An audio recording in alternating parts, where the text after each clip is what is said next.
had contact with the Navy, who would give him instructions verbally over the telephone and say, we need to have a mine hydrophone that can be launched from an airplane, drop 10,000 feet and hit the water and survive it.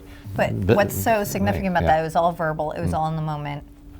They had competent people, and they would tell them, do something. And they might ask 3 different people to do the same thing. And they'd be able to get into production real quickly, and that's how they were able to develop 150 transducers and get them all into production. Right. And they also experimented with different materials during those days. And that's where, when I said before, ADP Crystals was developed and used to replace the Rochelle salt in transducers. So when you're able to empower engineers with the ability to work together and create designs and work together to produce the designs, you get faster results. And the other thing is that you need ideas come from the right people, and you have to understand what the capabilities of the people are, not just what their position is. They had a refugee from Europe, Hans Jaffe, who was working as a draftsman.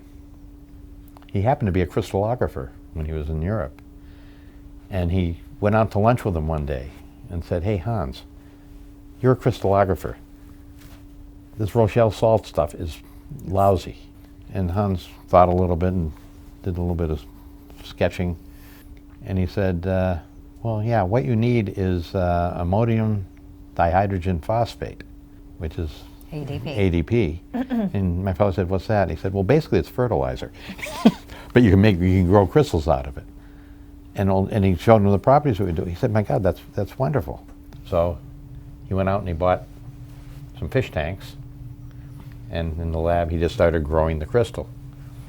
And he was able to, he had to go through several iterations to get a pure enough crystal. And he and Hans got it, they sliced it up, they built a transducer, and they sent it to the Navy to check.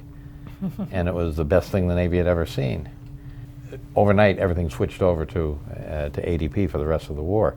And Hans Jaffe became their head of putting together new materials, and he came up with the first piezoelectric ceramics.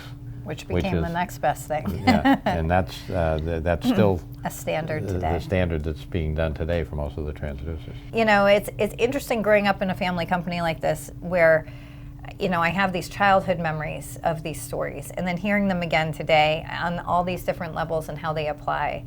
And being involved in the business today, I hear what jumps out at me is the risk aspect. And I think there are so many businesses where risk is not fully understood or taken advantage of and utilized.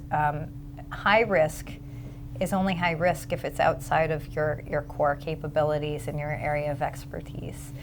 My grandfather was up against risk every step of the way.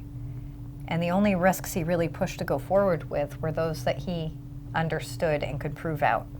And if you can understand them and prove them out, the risk intensity goes down. So having a good team of people, being able to acknowledge their strengths and their capabilities and their talents, and trusting where their areas of expertise are, and being able to quickly build a prototype to prove something out, opposed to just saying, you know, what is it theoretically. Those are all strong moves that allow you to make quick business decisions.